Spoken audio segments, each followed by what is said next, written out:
High above Dien Bien Phu, an army with no air force aimed hidden guns at an enemy supplied from the sky. Below, French aircraft, artillery, and strong points guarded a valley chosen for a conventional battle a colonial power expected to dominate. 9 years earlier, the movement's main force nucleus had contained just 34 fighters. That contrast concealed an impossibility. Guerrillas with little industry, no navy, and no way to contest the sky had arrived with infantry divisions, artillery, anti-aircraft weapons, engineers, and a supply system capable of sustaining them in remote mountains. How had a movement built for ambush and survival learned to besiege a modern fortress? The clues lay in rice collected by village committees, a border transformed by the Chinese Civil War, bicycles rebuilt as freight carriers, defeats at Vinh and Nha San, and an assault halted hours before it began. This is the story of how political control became logistics. Logistics became an army, and failure became the method that carried that army to Dien Bien Phu. For decades, French colonial rule had allowed little meaningful Vietnamese political participation. Opposition was monitored, arrested, or pushed underground. That balance weakened after 1940, when Imperial Japan occupied Indochina, but initially left the French colonial administration in place. French officials still governed much of daily life, while Japanese troops controlled the strategic use of the territory. Two imperial powers now occupied the same country, exposing how dependent colonial authority had become. In 1941, Ho Chi Minh returned across the Chinese border to the Northern Highlands and helped establish the Viet Minh, formerly the League for the Independence of Vietnam.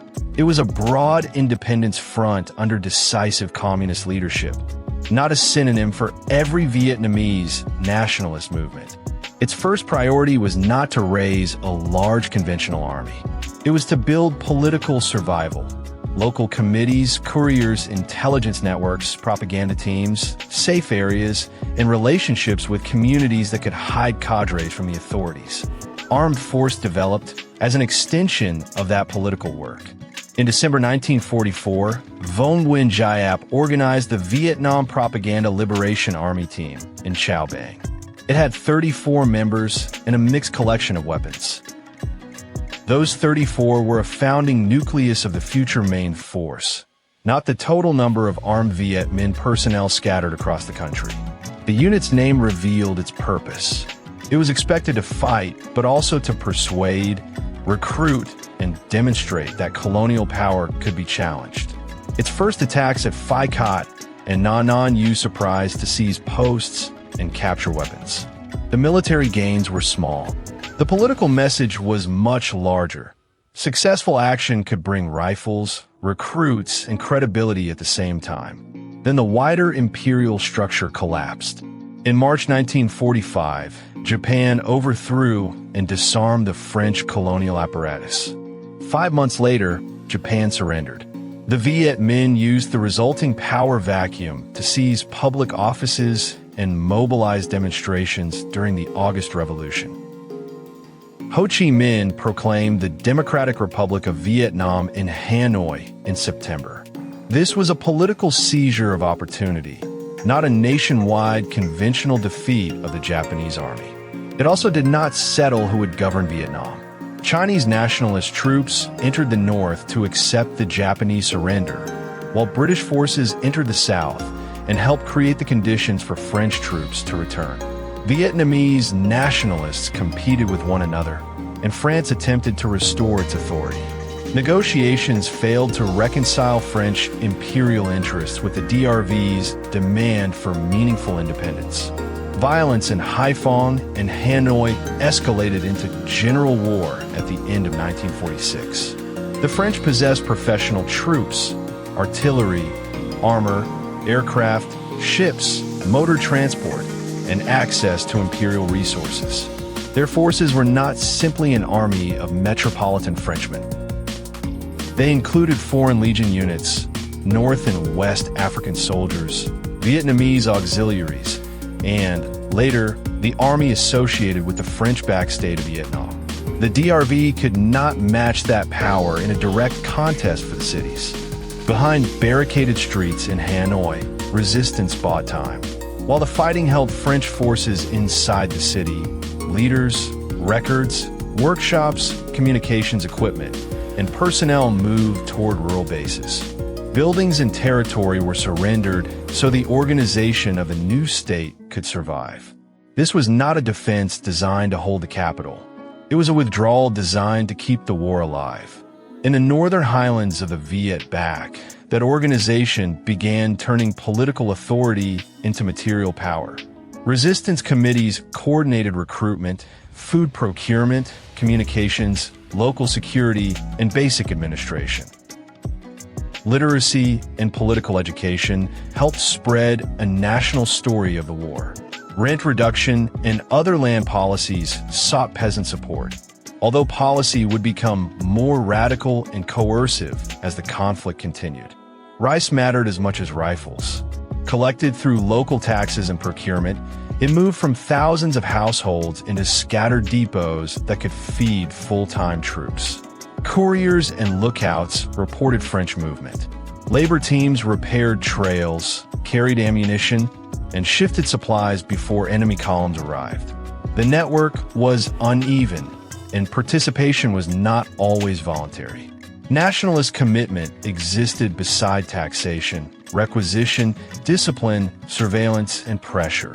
Together, these mechanisms gave the DRV something a guerrilla band alone could never possess: the beginnings of a state capable of sustaining war. The armed forces were organized into three interconnected layers. At the base were village militia and guerrillas. They watched roads, gathered intelligence, sabotaged movement, protected cadres, and harassed small posts or patrols. Their role was not to defeat a French mobile group in open battle. It was to make occupation expensive and to keep local political networks alive. Above them were regional forces operating across districts and provinces. They guarded supply corridors, reinforced local units, and conducted larger ambushes. At the top were the main forces, regiments, and, eventually, divisions that could leave routine territorial defense to the lower layers and concentrate for selected campaigns. These forms of war did not replace one another in three clean stages. Guerrilla action continued after regular divisions appeared. Local networks remained essential because they could prepare intelligence and supply routes before the main force arrived. The result was a division of labor. Small units forced France to defend widely, while mobile formations searched for local superiority. This also produced two overlapping maps of control. France usually held the major cities, many roads, and the strongest fixed positions. Yet holding a road did not guarantee knowledge of the villages beside it, and occupying a district capital did not mean controlling movement after dark. Every convoy escort or isolated blockhouse consumed troops that could not join a mobile reserve. The Viet Minh did not have to defeat the entire expeditionary force at once. They needed to keep enough of it watching thousands of local threats while the main force prepared somewhere else. France tried to destroy the system before it matured. In October 1947, Operation Lea sent roughly 15,000 troops into the Viet back from three directions. About 1,100 paratroopers descended near Bac, while columns pressed inward by road and river, all trying to converge on the DRV leadership and administrative center. The attack achieved surprise and overran facilities. On French maps, three arrows were closing on the same point. On the ground, roads narrowed, bridges failed, radio links weakened behind ridges, and the columns lost time in contact. Viet Minh units avoided destruction, struck vulnerable movement, and bought the hours their leadership needed to escape. When the operation ended, France could claim tactical damage and casualties inflicted, but the objective that mattered most had failed. The DRV leadership survived, its administrative machinery dispersed, and continued operating. France had shown that it could enter the base area. It had not shown that it could eliminate a political military system willing to trade space for time. By 1949, however, neither side had found a decisive answer. Then the Chinese Civil War changed the map. Mao Zedong's victory created the People's Republic of China along Vietnam's northern frontier. The DRV gained diplomatic recognition, access to training areas and sanctuary, and a potential source of advisors, ammunition, infantry weapons, artillery, and anti-aircraft equipment. Chinese assistance was not a footnote. It accelerated the formation, training, and equipping of regular Viet Minh units and helped improve staff work, logistics, and planning. Advisors, including a mission led by Wei Guqing, worked with the Viet Minh command, but assistance did not instantly turn guerrillas into standardized divisions. Weapons arrived over time, their volume changed from year to year, and every crate still had to be carried, stored, distributed, and supplied inside Vietnam. There was also a geographical problem. Access to China would remain uncertain as long as France held the frontier posts and the roads linking them. The Viet Minh, therefore, needed more than a friendly government across the border. It needed to break the military barrier between Chinese supply areas and its own base region. That requirement turned the northeastern frontier from a sanctuary into the next decisive battlefield. That is why the earlier political structure remained decisive. A howitzer without shells, roads, crews, food, and intelligence is only a piece of metal. Chinese aid-provided capabilities the DRV could not manufacture on its own. Vietnamese state building made those capabilities usable. The first dramatic proof came along Route Coloniale 4, the road connecting a chain of isolated French posts near the Chinese border. The route twisted beneath limestone ridges and through narrow valleys where motor vehicles had little freedom to maneuver. French garrisons depended on a road that an enemy on the high ground could repeatedly cut. In September 1950, Viet Minh main forces attacked Dong Qui with artillery, mortars, sappers, and infantry. Its fall severed the route and triggered a French withdrawal from Chao Bang while a relief column moved north. The two groups were supposed to meet. Instead, they became separated in broken terrain, with unreliable communications and Viet Minh regiments occupying the heights.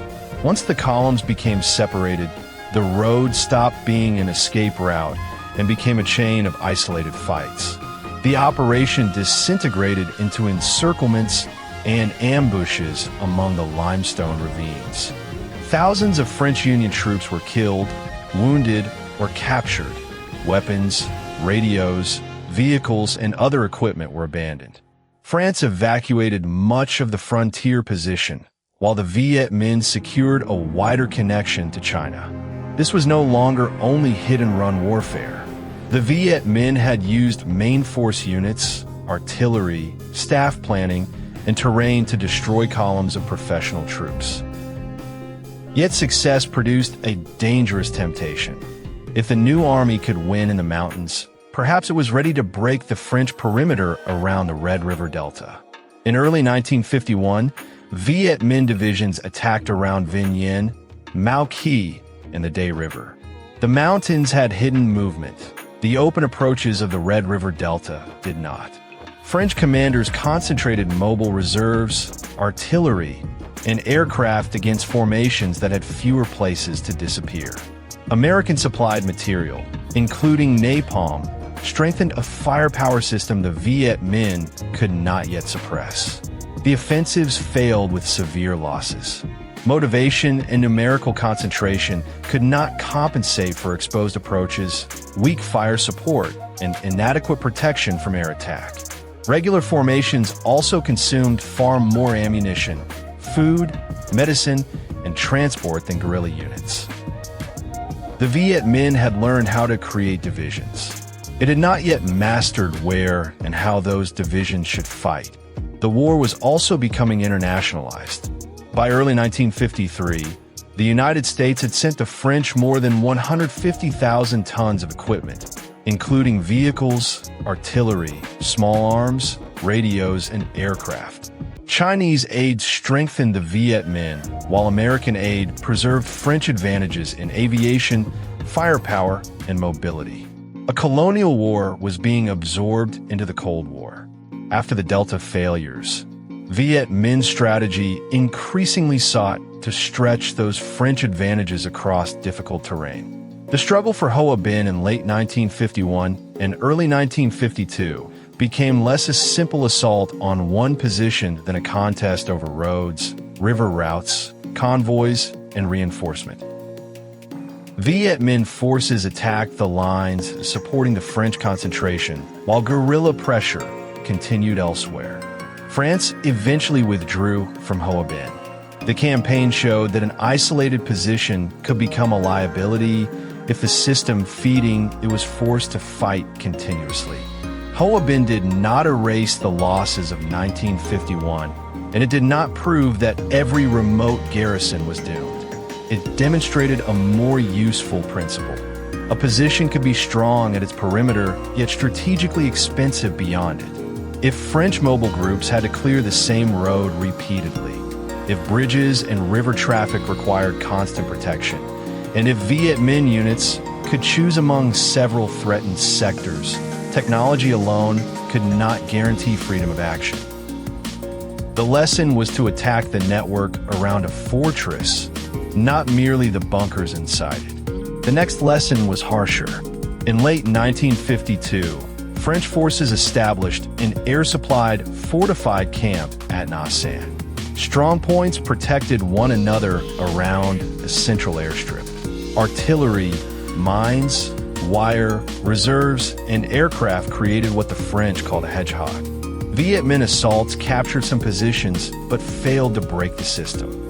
At night, attacking infantry entered double belts of wire and minefields across barren, open slopes, moving in an interlocking fire without first neutralizing the artillery and airfield. After heavy losses, Giap ended the operation. Nha San encouraged French commanders to believe they had found a formula. Occupy a remote valley, supply it by air, and invite Viet Minh divisions to destroy themselves against fortified hills. For the Viet Minh, the defeat exposed the formula's components. The airstrip was not just a runway. It was the center of the defensive system. Artillery positions, strong points, reserves, supply, and surrounding terrain had to be attacked together. Infantry needed protected approaches. French aircraft had to be pushed higher and farther away.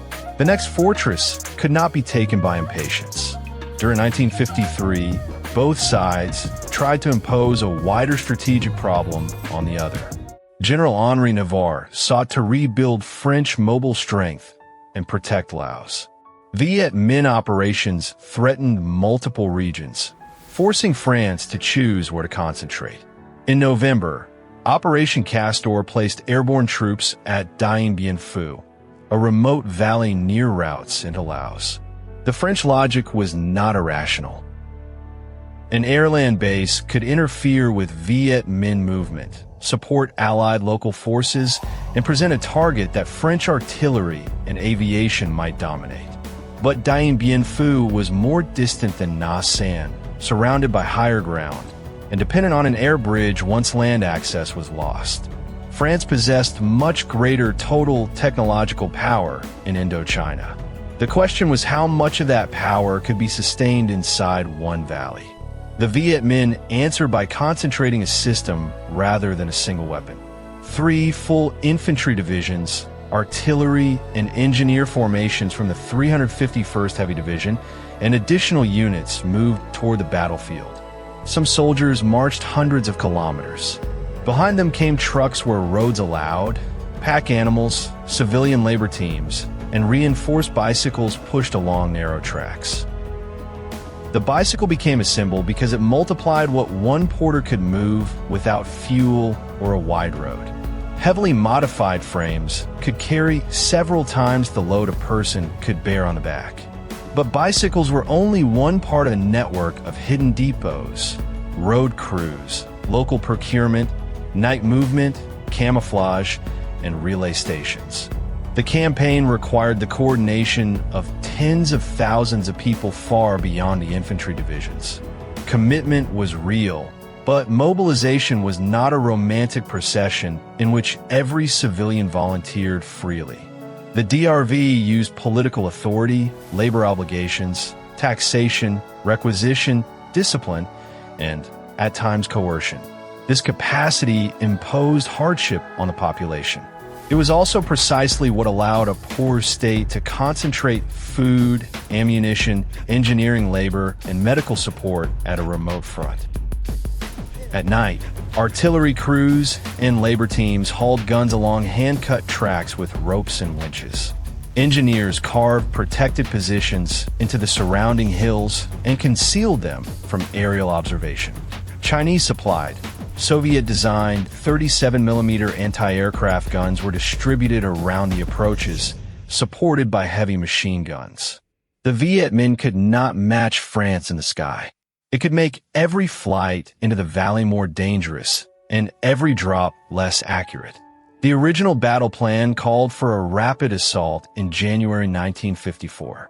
Troops and guns had already moved toward their attack positions when, according to Giap's later account, he concluded that French defenses had become too strong and rushed below wrist repeating "Na San." The order changed. The assault was postponed, heavy guns had to be repositioned, and the army adopted a slower method often summarized as steady attack, steady advance. The decision has accumulated mythology, and later accounts differ over the roles of Giap, his staff, and Chinese advisors. The operational change is clearer than the argument over individual credit. The Viet Minh used the delay to improve roads and depots, reorganize artillery positions, accumulate ammunition, strengthen air defenses, and prepare a methodical siege. On March 13, 1954, the surrounding hills opened fire. Viet Minh artillery struck the airstrip, command posts, and Beatrice, an isolated strongpoint on the northeastern edge of the French position. Infantry entered the shattered defenses, and Beatrice fell that night. Gabriel, to the north, fell after the next major assault. Anne-Marie weakened soon afterward as many of its TIE defenders abandoned their positions. The opening phase did not instantly end all French air operations. Aircraft still landed under increasingly dangerous conditions, and wounded men were evacuated for days. But Viet Minh guns cratered the runway, struck parked aircraft, and covered the approaches. Anti-aircraft fire forced pilots to alter altitude and flight paths. The last official C-47 left the main strip on March 27. From then on, the garrison depended overwhelmingly on parachute drops, many of which landed outside the shrinking French perimeter. The battle then changed character.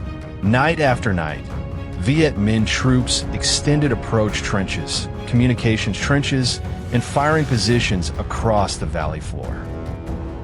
The earthworks protected movement, brought infantry closer to wire and bunkers, and divided the battlefield into smaller problems. French patrols and counterattacks tore sections apart. The following nights, the trenches returned and moved closer. Artillery and mortars kept pressure on the central positions. Anti-aircraft fire threatened the supply aircraft. Sappers opened paths through obstacles. Engineers extended the trench network. Infantry isolated one strong point from another. Medical teams and transport units tried to keep the attacking divisions functioning despite disease, exhaustion, and heavy casualties. The French garrison continued to resist. Its paratroopers, legionnaires, and North African troops, and Vietnamese soldiers fought repeated actions around Dominique, Elaine, Huguette, Claudine, and the airfield. French artillery remained dangerous, and individual positions changed hands. This was not a mechanical execution. It was a prolonged contest in which the Viet Minh could absorb and replace effort more effectively than a garrison whose usable ground, drop zones, medicine, and ammunition were contracting. The fate of Colonel Charles Pyroth captured one part of the reversal. He had believed French counter-battery fire would suppress the Viet Minh guns. When it failed, he took his own life during the opening days. But the deeper failure was systemic. French artillery could not reliably locate protected positions in the hills. Aircraft could not remove the siege network, and every day of resistance increased dependence on a contested sky. By late April and early May, the usable world inside the French perimeter was contracting. Less ground, smaller drop zones, fewer safe routes between strong points. Viet Minh trenches had reached the inner defensive sectors, and renewed attacks focused on the eastern hills. On May 7, after 56 days of battle, the central position collapsed and the command at Dien Bien Phu surrendered. The victory did not, by itself, destroy the entire French Empire, nor did it allow the Viet Minh to dictate every term at Geneva. It did something more precise and still extraordinary. It destroyed France's realistic prospect of winning the war in Indochina on acceptable terms and transformed the political balance at the negotiating table. The July 1954 agreements ended the fighting and established a provisional military demarcation line near the 17th parallel. Viet Minh forces regrouped to the north and French Union forces to the south.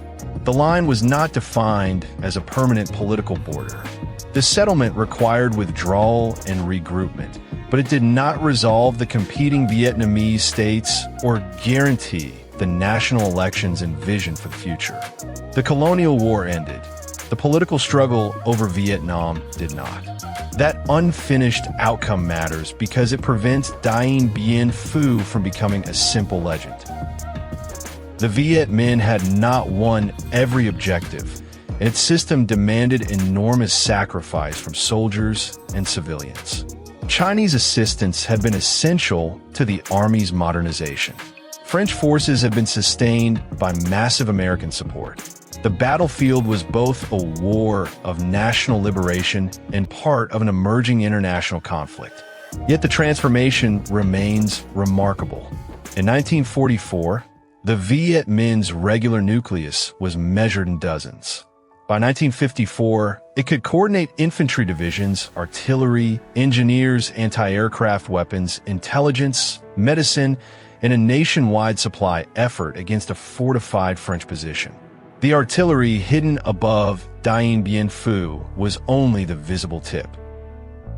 Beneath it stood local committees, grain collection, taxation, recruitment, foreign supply, road construction, porters, regional troops, guerrillas, regular divisions, and years of battlefield learning.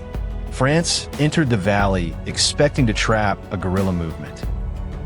What surrounded it was the state, supply system, and army that movement had spent 13 years building. Subscribe for more animated history about military power, strategy, logistics, and the forces that shaped the rise and fall of empires.